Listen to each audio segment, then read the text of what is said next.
J'aimerais encore dire quelque chose dont j'ai d'ailleurs souvent parlé. Il est fort possible de connaître Christ comme votre Sauveur sans le connaître comme votre Seigneur. C'est-à-dire seulement pour le salut, comme Sauveur de la condamnation, du jugement qui vient de l'enfer. Il peut être le Sauveur par rapport à tout cela. Mais cependant, combien plus la connaissance de sa personne doit être une réalité biblique. L'écart est bien souvent encore trop grand entre nous avons assisté peut-être à beaucoup de congrès publics. Nous avons été placés au de cette Égypte, de ce monde de ténèbres, à l'entrée dans le monde de cela pour l'éternité. Quand le feu éprouvera notre enseignement spirituel, une entrée rapide en Christ. Il y a bien du chemin à parcourir entre ces deux états. De nombreux chrétiens sauvés depuis bien des années ont un jour entendu le message de Dieu et ont saisi la portée de Jésus-Christ comme leur Seigneur.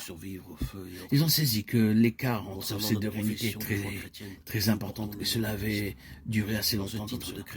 Le Jourdain parle non seulement de notre découverte de Christ comme notre Sauveur par rapport au jugement et la mort, mais bien plus de la découverte qu'il est Seigneur avec tout ce que Seigneur peut signifier. Ce n'est que quand il est Seigneur que nous commençons à découvrir les richesses insondables qui sont en lui.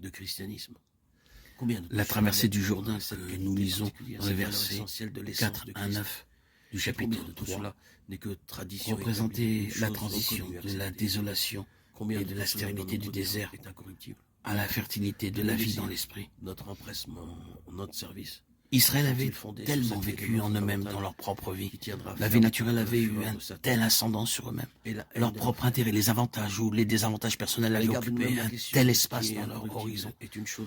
Si les choses par rapport au dessein de Dieu n'étaient pas faciles, mais étaient contraires à leur propre nature, ils étaient pleins de murmures. Si les choses allaient bien, alors bien sûr, ils étaient assez portés tout naturellement à se réjouir. Ils étaient sur la base naturelle d'un côté comme de l'autre. Ils étaient naturellement réjouis parce que les choses étaient faciles et ils étaient aussi naturellement murmurateurs parce que les choses étaient difficiles. C'était la vie naturelle, ce désert stérile qu'il y avait en eux, un désert extérieur, mais aussi intérieur. Désormais, le Jourdain met un terme à tout cela, typifiant la transition de la vie naturelle désolée et stérile dans la chair vers une vie dans l'esprit.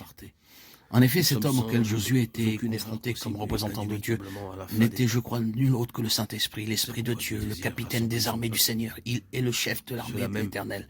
Josué 5,14. Il s'appelait ainsi lui-même.